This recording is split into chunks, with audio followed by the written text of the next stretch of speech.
I went to university in Melbourne and I lived in a terrace house, and I have really fond memories of growing up and living in a terrace house. What we've done at Ashbury is to kind of contemporise that and give people really all the best things of a terrace. This is a garden development. This is a series of buildings which are set in a botanical garden, and the integration of landscape into every aspect of the project is entirely unique. The community is made up of people who have been living here for 30, 40, even 50 years. So there's a stability in an area where properties don't change hands. New parents will be able to see their children grow up in the lovely parkland and streets just like I did when I grew up here.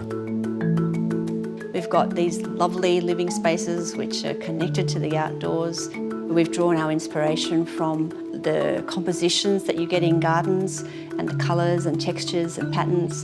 And I think for the people who live there, it will really be a really nice place to live. I think people will be blown away actually by the opportunities that having a contemporary terrace offer them.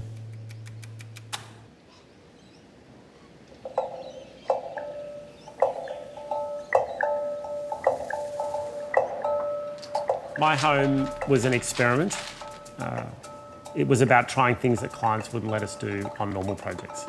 And we took some risks in the way in which we designed it. And the Ashbury Terraces have learnt from us taking those risks. Things that maybe a couple of years ago people would never let us do, we've been able to do.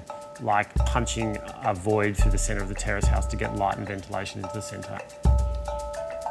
Being able to see the sky, being able to capture the breezes, being able to enjoy the views. There's a lot of little things that we've taken from this home and put into the new project, which I'm really excited about. I'm really excited to see how they translate into a terrace typology. Ashbury's unique inner west suburb. It has a very quaint village-like feel, yet it's also close to suburbs like Marrickville, Petersham, and in about 25 minutes you'll be in central Sydney. This development was not about fitting the maximum built form into the available space. We wanted to partner with someone who could respect the existing suburb as well as the modern development we wanted to create. So it was very natural for us to appoint SJB architects, interior designers and 360 degrees.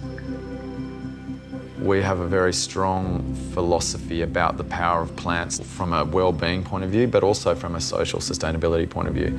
You know, we've got the ability to generate spaces which allow people to gather with their friends or even just have chance interactions with neighbours that they may not otherwise come together with. So that's how you really build a fantastically strong community in a very organic way. It's really important that when we make new buildings within an existing suburb and a suburb that has a heritage overlay to it, is that we kind of acknowledge that.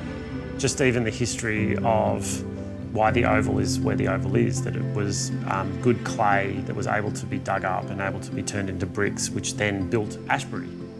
The project is about creating something different, something with a little bit more energy, something a little bit more engaged. There will be a sense of buzz around it.